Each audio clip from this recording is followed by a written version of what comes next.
जी बिल्कुल, शेख रशीद की गिरफ्तारी के बाद उनको कुछ ही देर में अदालत पेश किया जाएगा। इस वक्त सिक्योरिटी के सख्त इंतजाम किए गए हैं और शेख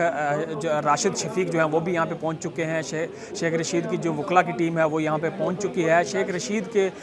जो गिरफ्तारी है उसके बाद 3 दफ़ात लगाई गई हैं और एक दफ़ा है अवाम को इश्तियाल दिलाने की, दफ़ा 505 है, एक दफ़ा 153A है जिसमें बगावत पर उकसाने का केस है और इसके साथ एक दफ़ा है 120 जिसमें नफरत अंगेज़ तकरीर करने पर उनके ऊपर ये 3 दफ़ात हैं, जिसमें से दो दफ़ात हैं वो नाकाबिले ज़मानत है और एक दफ़ा जो है वो काबिले ज़मानत है। तो उनके जो वकला की टीम है वो यहाँ पे पहुँची। शेख रशीद की पेशी से कबल ही यहाँ पे चूँकि सेशन कोर्ट में सख्त इंतजामात है, पुलिस की भारी नफरी है, तो जो वकला की टीम थी शेख रशीद की वो कमरा अदालत में जाना चाह रही थी, तो जो नईम पजोता है वकील शेख रशीद के, उनको पुलिस की तरफ से रोका गया कमरा अदालत में जाने से, जिसकी वजह से दोनों में आपस में तल्ख कलामी हुई, पुलिस में और उनके वकला की टीम में, और उसके बाद वो यहाँ से चले गए। लेकिन अब देखना ये होगा कि शेख रशीद को कब पेश किया जाता है। लेकिन जब रात शेख रशीद की गिरफ्तारी अमल में लाई गई तो उसके बाद उनके मुख्तलिफ बयान सामने आए जिसके ऊपर वो कह रहे थे कि मुझे 100 से ज़ायद लोगों ने रेड करके मेरे घर में मेरे ऊपर मुझे ज़बरदस्ती हिरासत में लिया गया है, ना कोई वारंट थे। इस्लामाबाद हाई कोर्ट की तरफ से कहा गया था कि आप उनको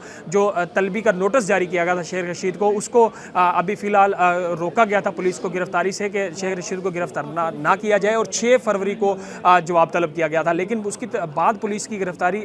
जो की गई थाना अपारा में, तो उसके बाद पुलिस शेख रशीद की मुख्तलिफ जो वीडियोज़ आई जहाँ पे वो नारेबाजी कर रहे थे, हुकूमत के खिलाफ नारेबाजी कर रहे थे,